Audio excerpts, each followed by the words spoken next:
Tyler's the brain, the expert, the guy. Matty's got jokes and a wild ride. 30 minutes, no time to spare. Stack your lineup, win anywhere. NFL Coach Hoffer, get your edge, get faster.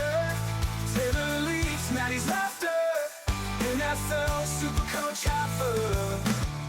Thanks for joining me. I'm Matty C, and I've been producing a series of articles for the Aussie Gridiron Network Substack page during this off-season with some serious tips to help aspiring fantasy managers get more good tips and tools ahead of the 2026 fantasy draft season.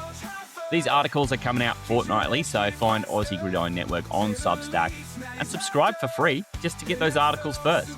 These recordings I've been making come out the same week, but 2 days later than the Substack articles, so get the edge and subscribe now. You'll also benefit from the great articles put up by the rest of the AGN team, so check it out. Today, I've already been through running back. I've been through wide receiver. I'm going to talk about fantasy quarterback, and this is the column that went live on Substack on the 14th of May. It's called the Quarterback Cheat Code, and here we go. Why the best fantasy quarterbacks don't just throw touchdowns. They smuggle points with their legs. This is the quarterback cheat code. In a standard scoring format, in fantasy, quarterback scoring is not subtle.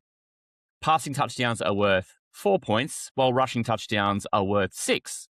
Passing yards crawl along at just 1 point for every 25 yards, while rushing yards come in at 1 point per 10 yards.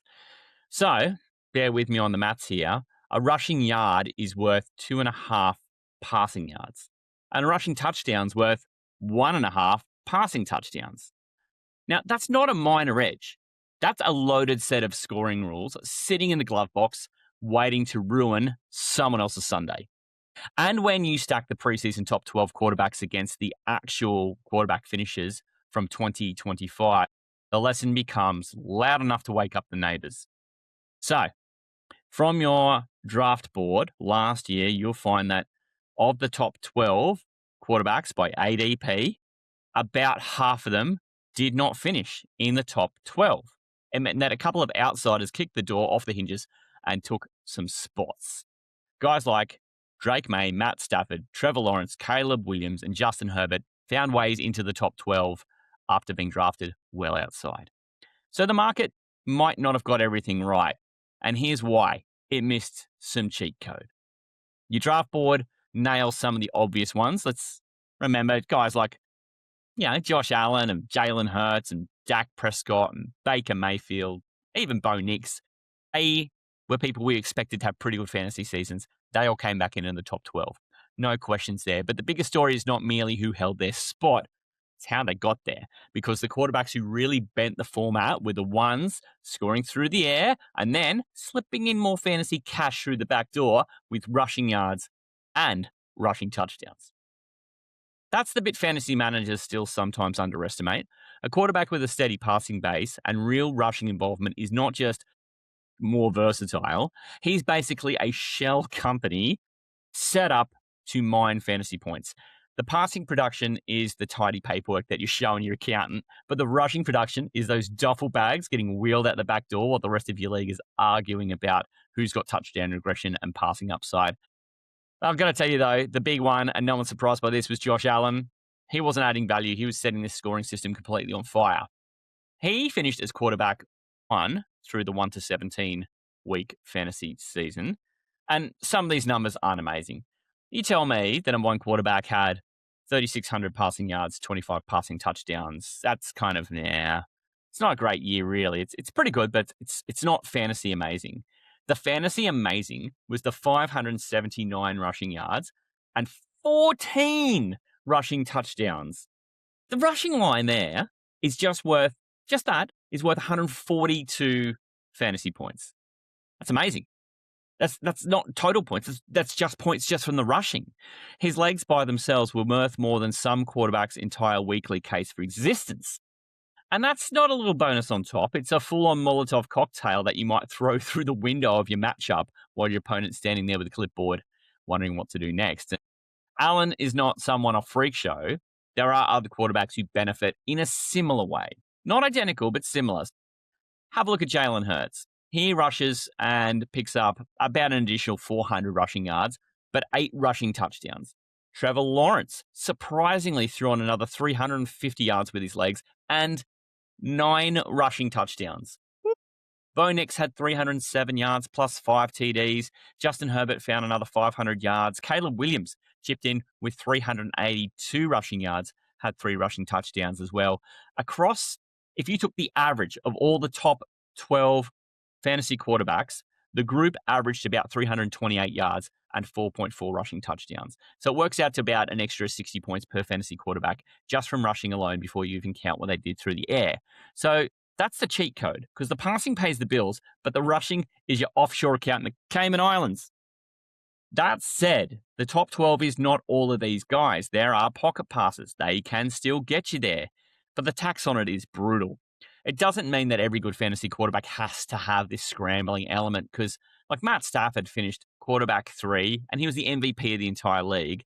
He had 4,450 passing yards and 42 passing touchdowns. You have to do so much to be a top 5 quarterback without the rushing. And he offered nothing on the ground.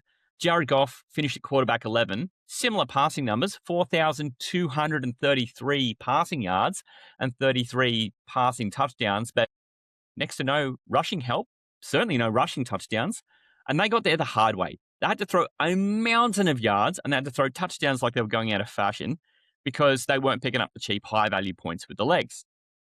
That's really the part I think that you have to hammer home here. If your quarterback does not run, he can be fantasy relevant, but he just has to throw like a maniac to make that difference up because of how undervalued those points are when they're passing versus when they're rushing. You have to be so productive through the air to cover for the fact that it is really a butter knife in a gunfight.